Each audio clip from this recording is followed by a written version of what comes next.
Olá, empresário, olá, empreendedor. Eu sou Rogério Maciel e a minha área de atuação é gestão e controladoria. Eu quero conversar com você sobre os desafios que você enfrenta no seu dia a dia dentro do seu ambiente de negócios. E para a gente iniciar esse diálogo, eu gostaria de fazer uma pergunta.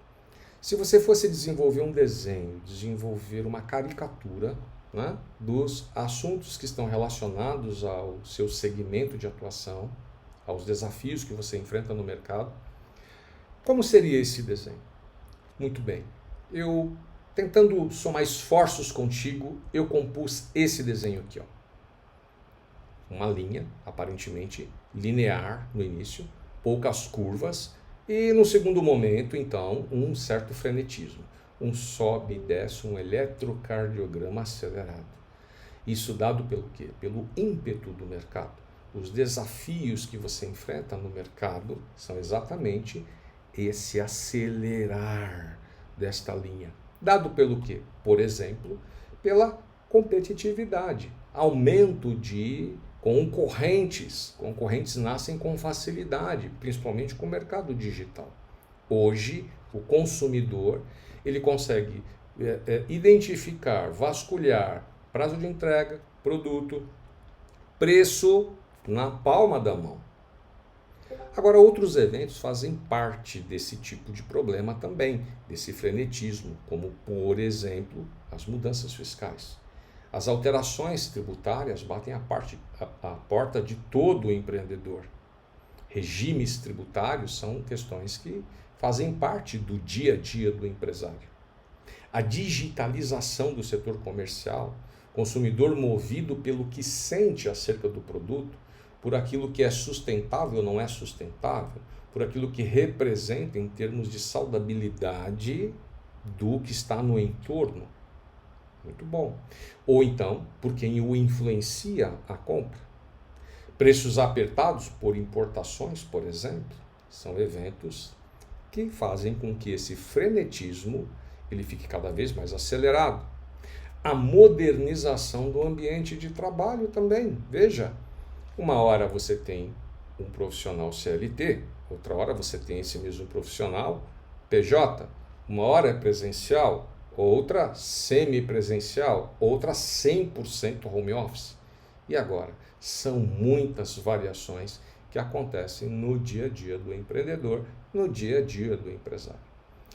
E isso faz com que você, empresário, tenha que ter um olhar muito clínico e crítico sobre aquilo que acontece lá fora e principalmente sobre o que acontece dentro, né, da sua empresa, nas quatro paredes da sua empresa. E é aqui que eu quero chamar a sua atenção, para um demonstrativo que traduz muito da sua operação, se bem interpretado. Muito bem, eu estou falando da demonstração de resultados do exercício. De forma bem genérica, né, ela é exatamente, de forma muito prática, a esses eventos que estão registrados na tela. Ou seja, receita bruta é a soma de tudo aquilo que você vendeu.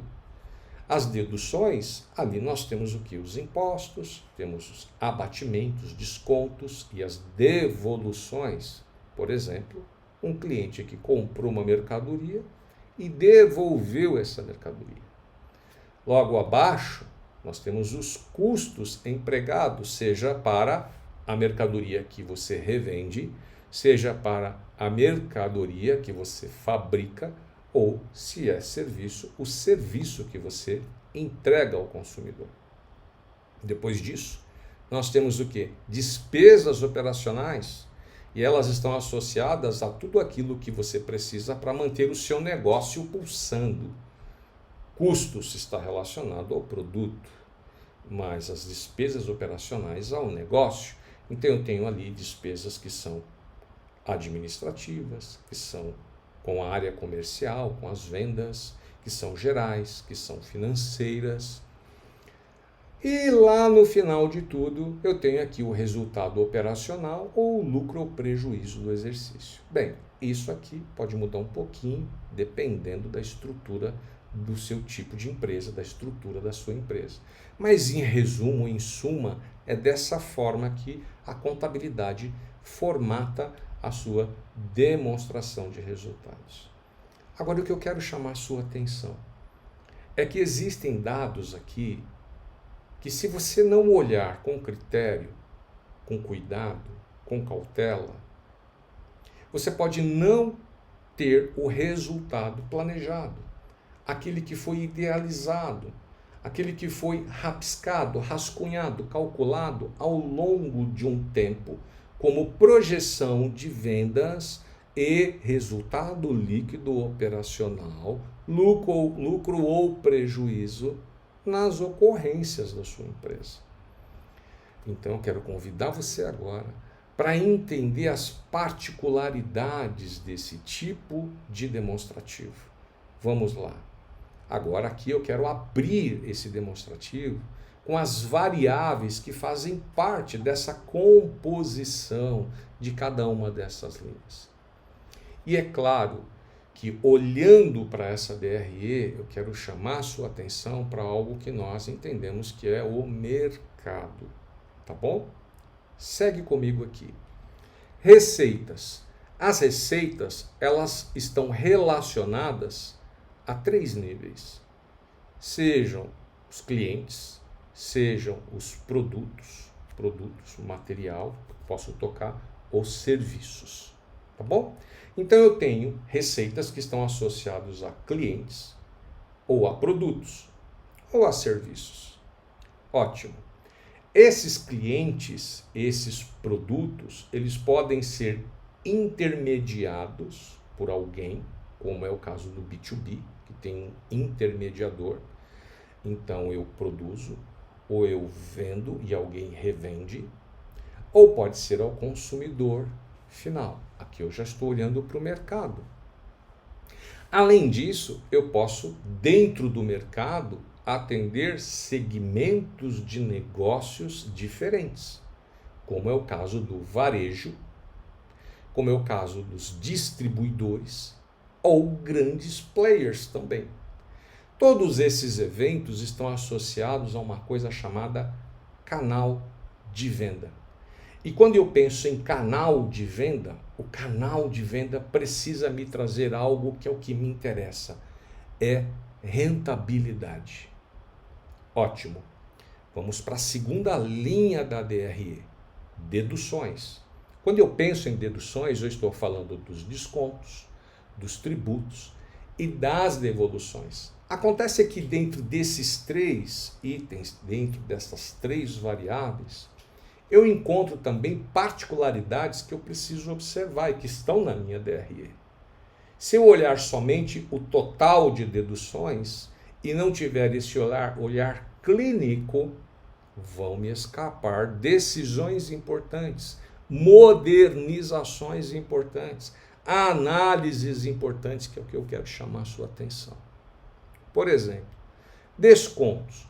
Eu posso ter descontos pontuais, eu posso ter descontos por volume de compra para clientes específicos, eu posso ter regime tributário específico que está associado ao tamanho e à dimensão do meu faturamento. E aqui eu posso ter, por exemplo, o destaque de ICMS, que está de acordo com o estado para quem eu vendo, onde está o meu cliente. E também posso ter, dentro das deduções, as devoluções. E agora vamos falar um pouquinho de cada um deles. Nos descontos eu já comentei. Eu posso ter descontos pontuais ou posso ter descontos por volume de compra. Veja que aquilo que está amarelo, eu estou tratando do lado direito em amarelo.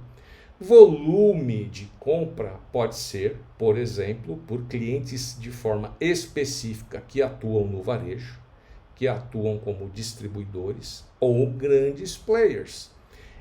A sacada aqui é que todos esses eventos interferem mais uma vez no quê?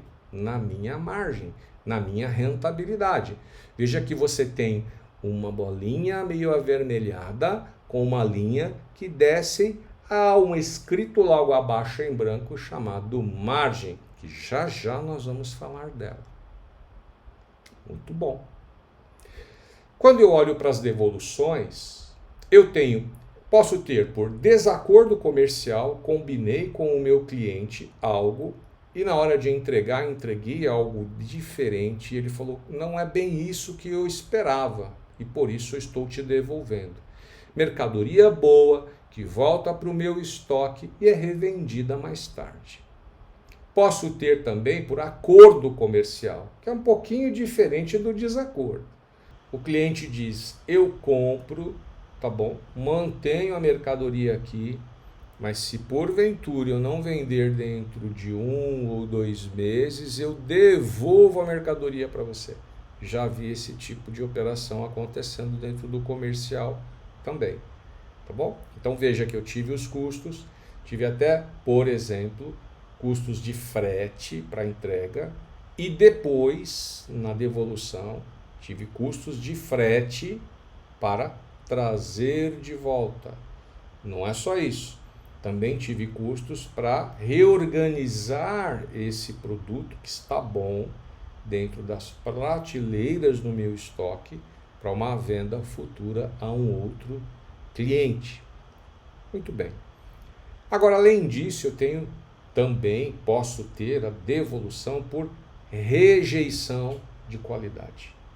E aqui o assunto ele se abre um pouco mais. Por quê? Na rejeição de qualidade eu posso ter inconsistência interna. Olhando para as minhas paredes, para o meu time, por exemplo, de produção. Máquina e equipamento que já não está produzindo com a qualidade que deveria.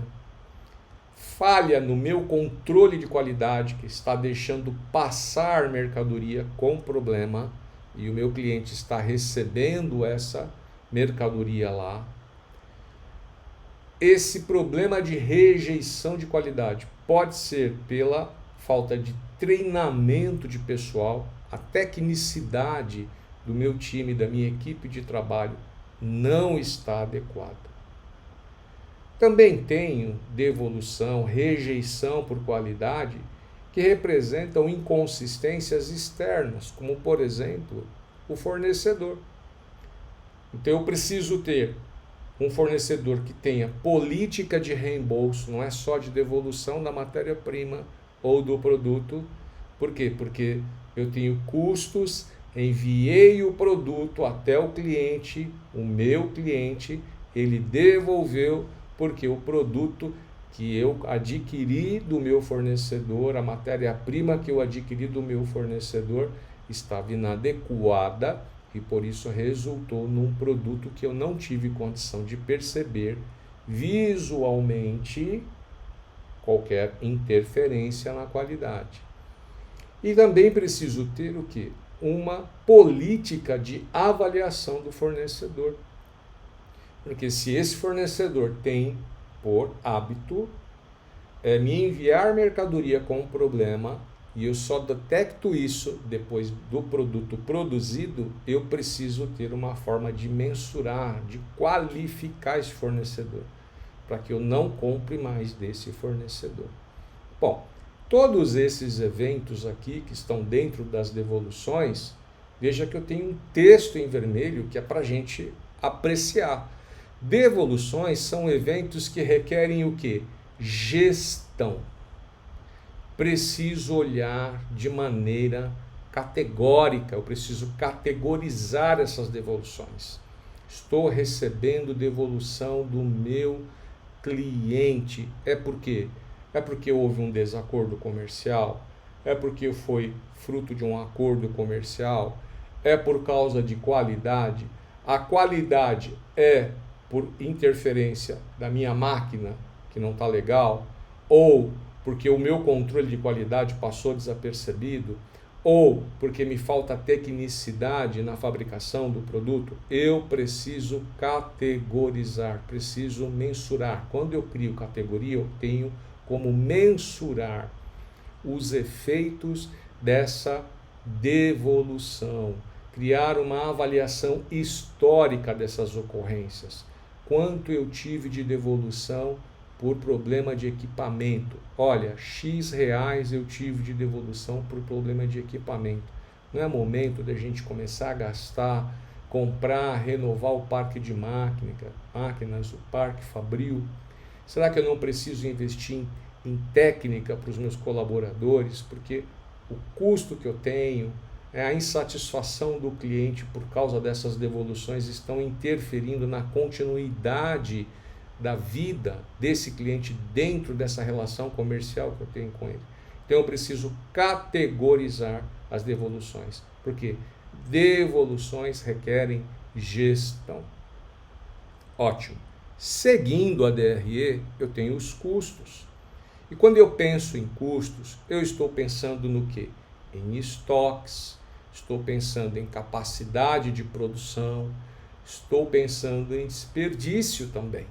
Todos esses eventos fazem parte da mensuração do meu custo. Quando eu penso em estoques, eu olho, poxa, o giro dessa mercadoria, né? O giro dessa matéria-prima. Essa matéria-prima tem validade? Será que está sob risco de perda por causa da validade? Eu tenho condição de armazenar essa matéria-prima? Será que eu estou comprando essa matéria-prima e vou consumir em função de uma demanda comercial que já está estabelecida? Ou eu estou comprando essa mercadoria que depois vai representar um impacto financeiro lá no meu caixa porque ela vai ficar parada no estoque? Capacidade produtiva. Eu estou comprando matéria-prima, eu estou consumindo essa matéria-prima na minha capacidade total de máquina, na minha capacidade produtiva total. Para avaliar a capacidade produtiva, eu preciso olhar o quê? Os eventos que são restrições ao processo produtivo, geralmente chamado de gargalo. Eu preciso olhar para meu setor de produção.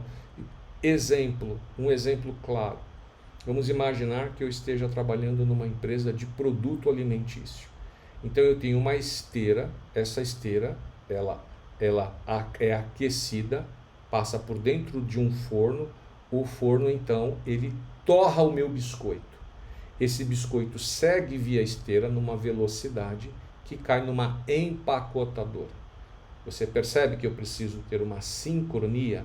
Para que o meu produto tenha qualidade, eu preciso ter uma massa muito bem estruturada, eu preciso ter uma velocidade de esteira dentro de uma temperatura adequada, eu preciso ter um período de resfriamento desse produto, que é o biscoito, para que depois, lá na minha empacotadora, ao cair esse biscoito na minha empacotadora, ela vai empacotar na velocidade em que a minha esteira está trabalhando. Logo, se eu tenho, por exemplo, que parar a minha empacotadora para que eu tenha um volume de biscoitos e a partir daí é que eles serão empacotados, então eu tenho um ponto de gargalo. Eu preciso ter uma segunda esteira alimentando essa empacotadora para que eu possa otimizar o tempo de empacotamento. Esses eventos são eventos restritivos. Então eu preciso atuar analisando esse conjunto de restrições que impactam na minha produtividade. Um outro exemplo importante são customizações. Eu tenho um cliente, por exemplo, na empresa da área da confecção. Esse cliente é um grande player. E esse grande player, ele quer que eu separe para ele todas as calças, shorts, camisetas, para ele em particular, por cor e tamanho.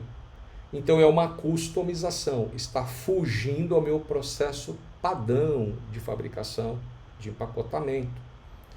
Eu preciso criar um time de pessoas que vai promover o empacotamento de maneira a atender às exigências desse grande player. Então é um processo de customização. Essa customização, ela precisa ser mensurada para esse player a fim de que eu obtenha a margem real, a margem histórica pelo tipo de cliente. Setups, as trocas de ferramenta das minhas máquinas.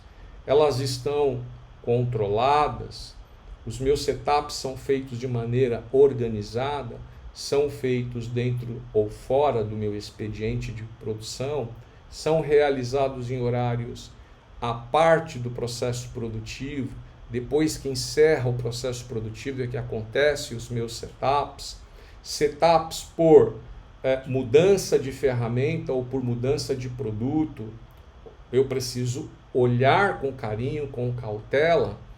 Eu tenho as manutenções preventivas sendo realizadas. Essas manutenções preventivas, elas são realizadas fora do expediente. De que maneira são realizadas essas manutenções? Ou é sempre corretivo? É sempre quando para a máquina, quando para o processo, que aí o meu mecânico vai até lá, né? A pessoa responsável pela manutenção do empreendimento é que vai até lá fazer a manutenção e perde o horário de produção dos colaboradores que estão ali. Todas estas coisas estão influenciando o meu custo. E quando influencia o meu custo, vão influenciar quem? O lucro bruto, a minha margem lá embaixo. Processo de retrabalho. Então, eu não tenho um equipamento adequado, ou eu não tenho a tecnicidade adequada, e aí então eu tenho um lote de mercadoria que é produzido, e é produzido com problema. Eu vou precisar tirar uma rebarba, fazer um ajuste, corrigir uma pintura, enfim. Esse retrabalho representa em separar um grupo de pessoas para corrigir o que deveria sair de maneira correta. É um valor que a empresa está gastando e esse valor ele está refletindo na margem daquele produto. Por isso, vai interferir na margem por segmento de produto. Eu preciso estar atento a estas coisas. Muito bem.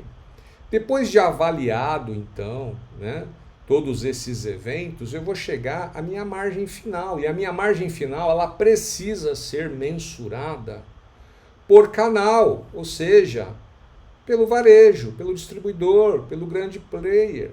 Tem também que ser mensurada pelo segmento de produto, pelo tipo de produto, pela família do produto. E também tem que ser mensurada por cliente. Pode ser que eu tenha um cliente que não seja extremamente rentável tanto quanto deveria. Quando eu tenho esse olhar clínico dentro da minha DRE, eu consigo identificar o crescimento de eventos que destroem a minha margem, que destroem valor do meu, que deveriam agregar valor, estão destruindo valor na margem. Ótimo. Aí passo a observar as minhas despesas administrativas, despesas comerciais, os meus prestadores de serviços, as contas de consumo, aluguéis prediais, pessoal, locações, marketing. Consigo mensurar as campanhas de marketing e ao mesmo tempo identificar quais clientes foram adquiridos a partir da campanha A, da campanha B, da campanha C, para saber se as minhas campanhas estão sendo rentáveis. Percebe que não é só você olhar o valor total das despesas. Exemplo, tem um conjunto grande de chamados técnicos, clientes ligando por causa de problemas no serviço que eu estou entregando, gera-se muito chamado técnico. Muito bom. Eu vou contratar pessoas para promover o atendimento ao chamado técnico, ou eu vou categorizar os chamados que eu estou recebendo sobre produto, identificando qual é o cliente, identificando qual é o segmento de negócio, para que eu possa olhar para todas as variáveis que estão acima, lá na formação do produto, na composição do produto, dos valores que empreendem esse produto, e a partir daí resolver esses eventos para que eu não precise aumentar a minha despesa operacional com o pessoal dentro da linha de atendimento aos chamados técnicos. Portanto, quando nós olhamos para a DRE de maneira categórica, né, na intimidade dela, nós vamos perceber e enxergar o EBITDA, que é a capacidade de gerar caixa. A empresa tem capacidade de gerar caixa? Ou todos esses eventos que são eventos depreciativos, deterioradores de valor, estão interferindo no resultado operacional? Se eles estão interferindo, eu tenho lá um conjunto de ações que não agregam valor e eu preciso tratar esses eventos, para que então a empresa possa majorar valor, agregar valor. E entenda que capacidade de gerar caixa não representa a caixa em si. Por quê? Porque eu tenho algo chamado ciclo financeiro e é detectado no fluxo de caixa. Eu posso vender R$1 milhão e apurar resultado positivo de 10%, R$100 mil. Só que esses R$100 mil eu vou receber a 30, a 60, a 90, a 120 dias. Então, são R$25 mil que vai entrar por mês. Se eu tenho compras, por exemplo, de estoque, estou lá inflando o estoque, aproveitando o preço com os meus fornecedores, eu posso ter ausência de caixa, embora a minha operação traduza lucro.